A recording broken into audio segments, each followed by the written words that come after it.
రాష్ట్రంలో law and order పరిస్థితి ఎలా ఉంది? రోజుకొక మర్డరు, మానభంగాలు జరుగుతున్నాయి. మహిళల మీద అత్యాచారాలు పెరిగిపోయని చెప్పి కూడా ఎక్కువగా ప్రచారం జరుగుతుంది. వైసీపీ ఆరోపిస్తుంది కూడా. సో ఇన్సిడెంట్స్ అయితే గంటకి కూడా జరుగుతుంది. రాష్ట్రంలో కూడా చాలా దారుణమైన పరిస్థితి. గంటకంటే ఇప్పుడు మనం అసెంబ్లీలో కూడా వైసీపీ ఎమ్మెల్సీ వరదు కళ్యాణ్ గారు కూడా మాట్లాడడం జరిగింది. అదే ఇప్పుడు ఒక రోజుకి వచ్చి దాదాపు రాష్ట్ర వ్యాప్తంగా మహిళల మీద దాడులు జరుగుతున్నాయి. ఒక రోజులోనే 7 నుంచి 10 మంది మహిళల మీద అఘాయిత్యాలు కూడా జరుగుతున్నాయి.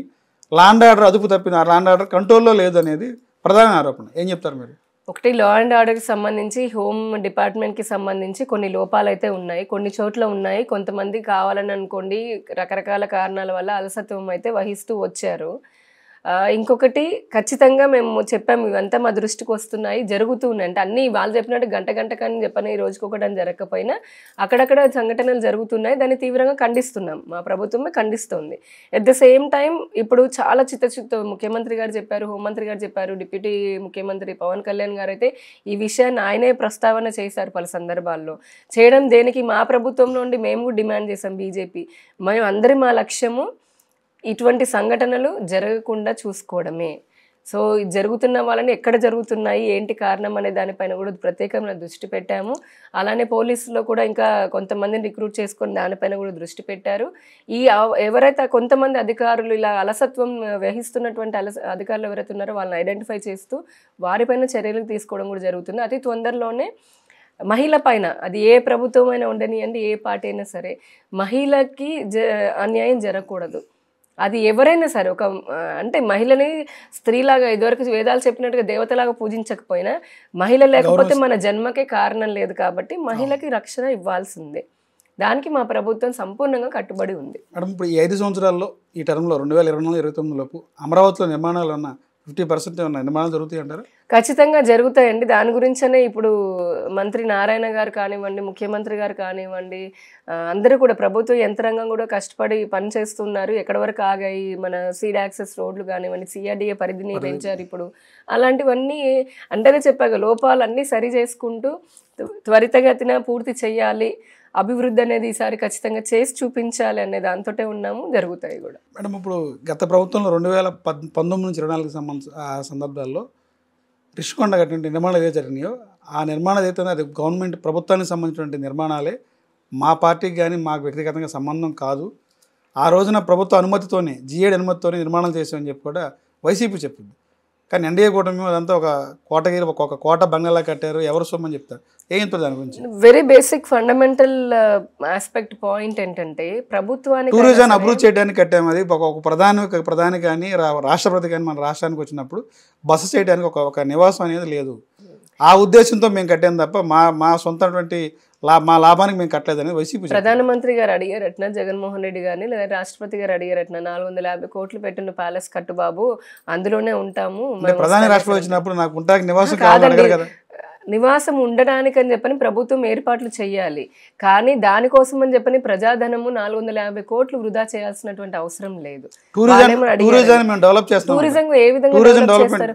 వాళ్ళ దగ్గర ఉన్నటువంటి ఇప్పుడు టూరిజం నిజంగా డెవలప్ చేయాలనే ఆలోచన ఉందని అనుకుందాం. వాళ్ళకి అలాంటివి ఏమీ లేవు. ఉండుంటే ఈ 5 సంవత్సరాల్లో ఎన్నో ప్రాంతాలు, మనది అసలు 2వ అతిపెద్ద సముద్ర తీరం ఉన్నటువంటి రాష్ట్రం అండి. బీచ్లు బోల్డంత చక్కని, అసలు ఒక్కొక్క అరకు లోయ తీసుకొని, లంబసింగి తీసుకుని అక్కడ మొదలు పెడితే ఇక్కడ వరకు కూడా ఎంతో అందమైనటువంటి ప్రదేశం ఆంధ్రప్రదేశ్. ఏ ఒక్క టూరిజం ప్రాజెక్ట్ ఉందండి? ఉన్న వాటిల్లో కూడా అవినీతి చేశారు. కాబట్టి వీళ్ళు వేదాలు, అదేదో దెయ్యాలు వేదాలు వాళ్ళు ఇచ్చినట్టుగా ఉంటాయి. వీళ్ళు ఏదో అభివృద్ధి గురించి మాట్లాడితే వినలేము, అది చాలా కఠోరంగా ఉంటుంది. కానీ విషయం ఏంటంటే, ఇప్పుడు వాళ్ళు కేవలం ప్రధానమంత్రి గారు వస్తే ఇవ్వాలని, రాష్ట్రపతి గారు వస్తే ఇవ్వాలి అని చెప్పని అటువంటివంతా నిరాధారణమైనటువంటి, ఇప్పుడు మీరు హైదరాబాద్ వేరే రాష్ట్రాల్లోకి వెళ్తే అలా 100,000 కోట్లు పెట్టి కట్టారా ఏంటి? వాళ్ళు ఉండట్లా, వెళ్ళినప్పుడు ఏదైతే వసతి ఉంటుందో దాంట్లో ఉంటారు కదా. సో ఇక్కడ ఏంటంటే, ఒకటి ఏ ప్రభుత్వం ఉన్నా, ప్రభుత్వ అధికారులైనా సరే, ముఖ్యమంత్రులైనా ఎవరైనా తెలుసుకోవాల్సింది, ప్రజలు ఇచ్చినటువంటి కట్టే ట్యాక్సులతోటి మనము ప్రజల ధనానికి రక్షకులం మాత్రమే, కాపలాదారులం. ఇంకా చెప్పాలంటే మోదీ గారు అందుకే చెప్తారు, నేను ఒక చౌకీదారు అని అంటారు, కాపలాదారు అని. అటువంటి కాపలాదారులాగా ఉండాల్సినటువంటి వ్యక్తులు ఇలా ప్రజల పేరుతో చెప్పి, టూరిజం పేర్లు అని చెప్పి 100ల కోట్లతో నిర్మించే హక్కు ప్రభుత్వానికి కూడా లేదు. ఎలా ఉంటుంది అసలు? ఒక్క బిల్డింగ్కి మీరు, లేదంటే ఒక ప్యాలెస్ కానీ, అది ఏ కారణం చేతైనా 450 కోట్లు ప్రజాధనం వెచ్చించే అధికారం మా ప్రభుత్వానికి ఎవరిచ్చారు? ఇప్పుడు మీరు లేదన్నారు, గత ప్రభుత్వం చూస్తే వైసీపీ నిర్మాణం జరిగినప్పుడు కేంద్రంలో బీజేపీ ఉంది. ఆ రోజు ఎందుకు బీజేపీ దాని మీద యాక్షన్ తీసుకోలేదంటారు? ఇప్పుడు రాష్ట్ర ప్రభుత్వం పర్యావరణం నుంచి మాకు అనుమతులు వచ్చినాయి, జీఐడి నుంచి అనుమతి ఉంది ఓకే అనేది చెప్తారు జగన్మోహన్ రెడ్డి. అవును, ప్రభుత్వ బిల్డింగ్ కట్టాలంటే సరే ప్రభుత్వ శాఖలు ఏమైనా అనుమతి ఇచ్చాయని అనుకుందాము, దానికి బీజేపీకి సంబంధం ఏంటి? అప్పుడు కేంద్రంలో బీజేపీ పార్టీ కాదండి. ఇప్పుడు రాష్ట్ర ప్రభుత్వం కట్టుకుంటున్న దానికి మీరు కేంద్ర ప్రభుత్వం అంటే ఇక్కడ నుంచి రాష్ట్రంలో కట్టే చిన్న ఇటుక ముక్క కూడా కేంద్రానికి అప్పచెప్పండి పోనీ, మరీ మంచిది కదా.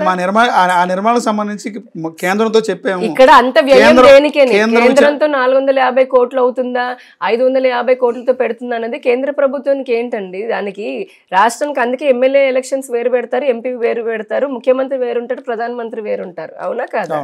మరి ఈ రాష్ట్రానికి పరిధిలో ఉన్నటువంటి వాళ్ళు భవనాలు కట్టుకుంటున్నారు, దానికి సంబంధించిన అనుమతులు పర్యావరణం కంటే అది వేరే సంగతి, అది కేంద్రానికి వస్తుందేమో కానీ ఎంత పెట్టి కట్టాలనేది రాష్ట్ర ప్రజలకు సంబంధించింది, రాష్ట్ర ప్రభుత్వానికి సంబంధించింది కదా.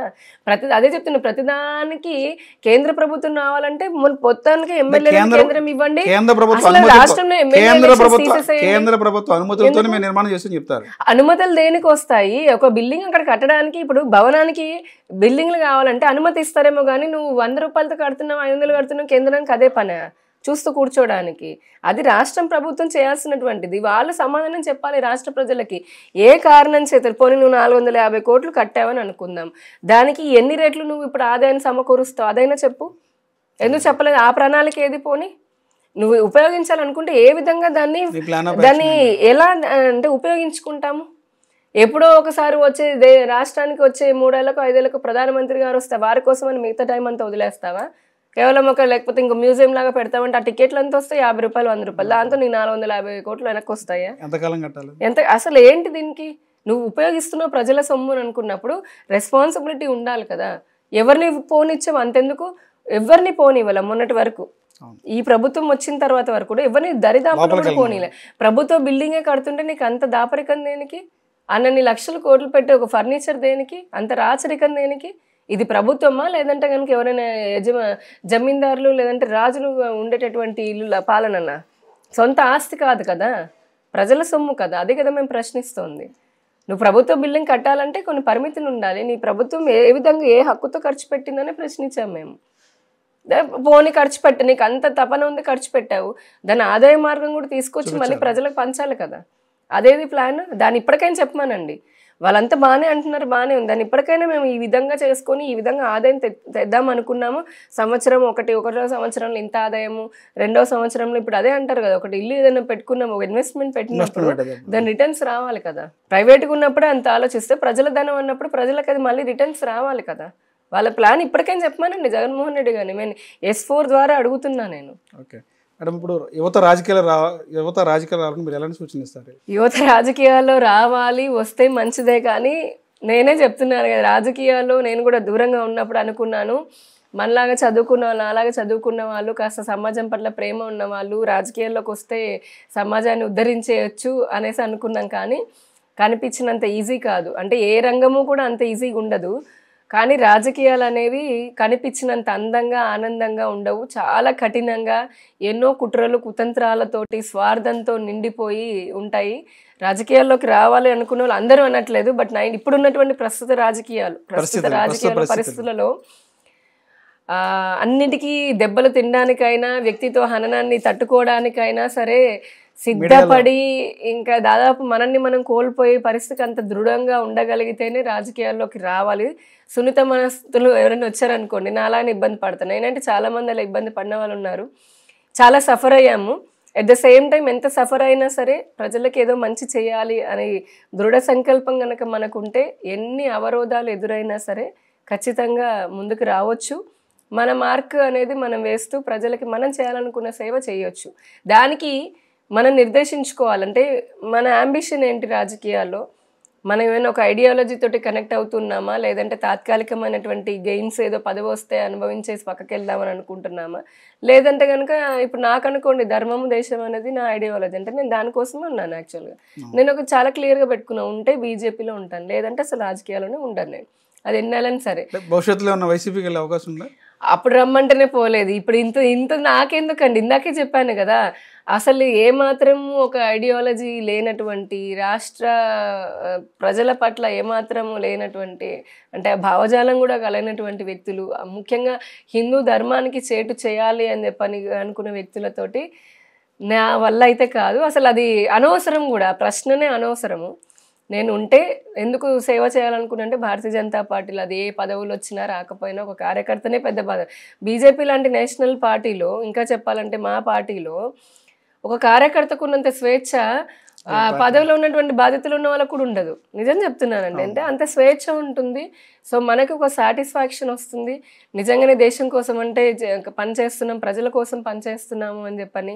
అలానే ధర్మము, నేను ప్రతి మనిషికి కూడా కులానికి, మతానికి, తనకి అన్నిటికంటే ఎక్కువ దేశం ఉండాలి, ధర్మం ఉండాలి. అదే ధర్మమైన ఏ మతమైన కానివ్వండి. సో అందుట్లోనూ అసలు ఈ భారతదేశం అంటేనే సనాతన ధర్మం కాబట్టి, నేను ఆ ధర్మంలో పుట్టాను కాబట్టి నా వంతు నా ధర్మానికి నేను ఏం చేయగలుగుతాను, తద్వారా దేశానికి ఏం చేయగలుగుతాను, దానికి ఈ పార్టీ అయితే నా వరకు నేను చూస్ చేసుకున్నది. సో రాజకీయాల్లోకి రావచ్చు, అన్నిటికీ సిద్ధపడే రండి.